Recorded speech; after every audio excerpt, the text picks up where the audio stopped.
अस्सलाम वालेकुम डेयर। आज हम 11th chemistry chapter 5 states and phase of matters की एक्सरसाइज के एमसीक्यूज़ को सॉल्व करेंगे।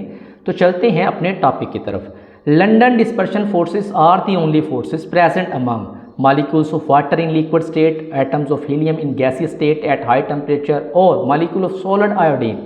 Next one is 1 mole of hydrogen gas contains Avogadro's number of molecules. तो dear, helium atoms are monoatomic and nonpolar. Only London dispersion forces are present between the atoms of helium in gaseous state at high temperature. Water and HCl have hydrogen bonding or dipole-dipole forces. Iodine has London forces but in a solid lattice. So the exact answer is atoms of helium in gaseous state at high temperature. Next one is when the vapor pressure of a liquid equals the external pressure, what phenomenon occurs?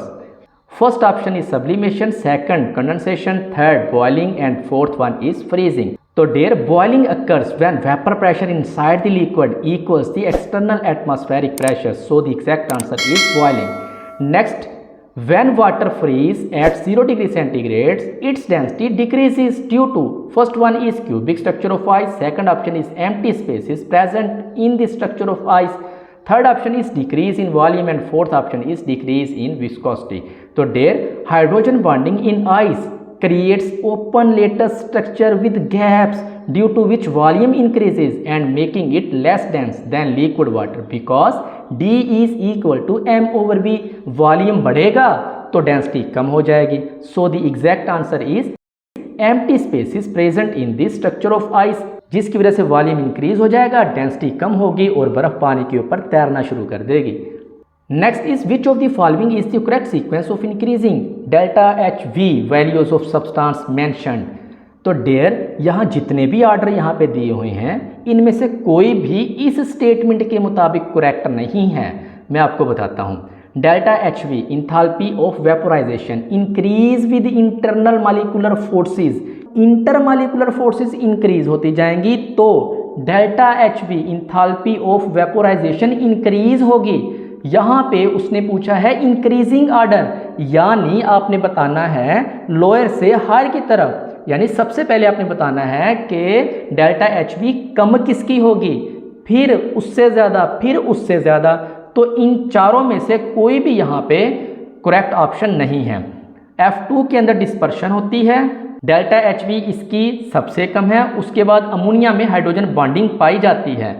F2 से इसके अंदर delta H we ज़्यादा होती है NH3 की, और H2 के अंदर स्ट्रॉन्ग हाइड्रोजन बॉन्डिंग होती है. लिहाजा इसकी delta H V enthalpy of vaporisation इन दोनों से ज़्यादा है. तो अगर इंक्रीजिंग ऑर्डर पूछे तो फ्लोरीन की लेस है अमोनिया से डेल्टा एच पी, और अमोनिया की लेस है वाटर से. ये वाला ऑप्शन बनता है. ठीक है, अगर वो इंक्रीजिंग ऑर्डर पूछे. अगर वो पूछे डिक्रीजिंग ऑर्डर, डिक्रीजिंग ऑर्डर, तो फिर बनता है ये वाला कि वाटर की सबसे ज़्यादा, उसके बाद अमोनिया, फिर फ्लोरीन. चूंकि ये बुक नहीं है तो हो सकता है रिवाइज जो एडिशन आए तो उसमें इसकी करेक्शन कर दी जाए, या तो वो डिक्रीजिंग ऑर्डर पूछेंगे तो फिर ये पहला ऑप्शन आएगा. अगर वो इंक्रीजिंग ऑर्डर पूछते हैं तो फिर ज़ाहिरी बात है ऑप्शन को चेंज करना पड़ेगा. नेक्स्ट हमारे पास है surface tension of a liquid is due to inward pull of surface molecule, upward pull from the surface, collision of molecules or repulsive forces. So there, surface molecules are pulled inward due to cohesive forces creating surface tension. So the exact answer is inward pull of surface molecules. Next one is which change of state involves overcoming only London dispersion forces, melting of ice, boiling of ethanol, sublimation of iodine or dissolving sodium chloride in water.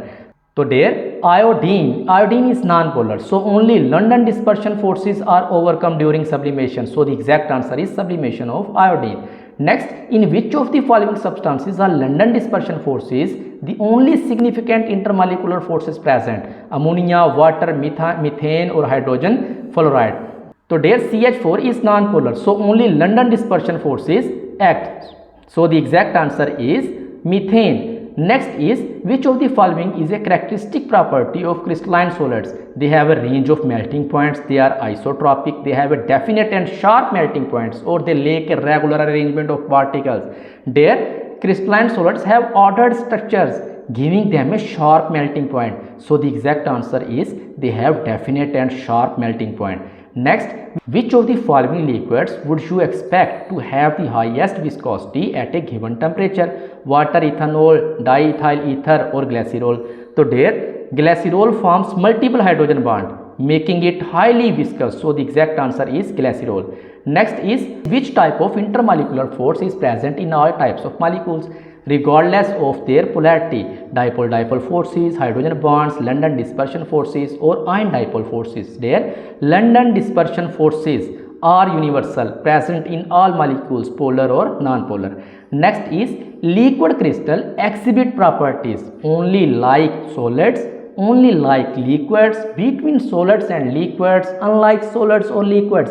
There, liquid crystals have properties intermediate between solids and liquids. So the exact answer is between solids and liquids. उम्मीद है आज का lecture आपको पसंद आया होगा। अगर आपको कोई कन्फ्यूजन है तो ज़रूर कमेंट करें, मैं रिप्लाई करने की पूरी कोशिश करूँगा।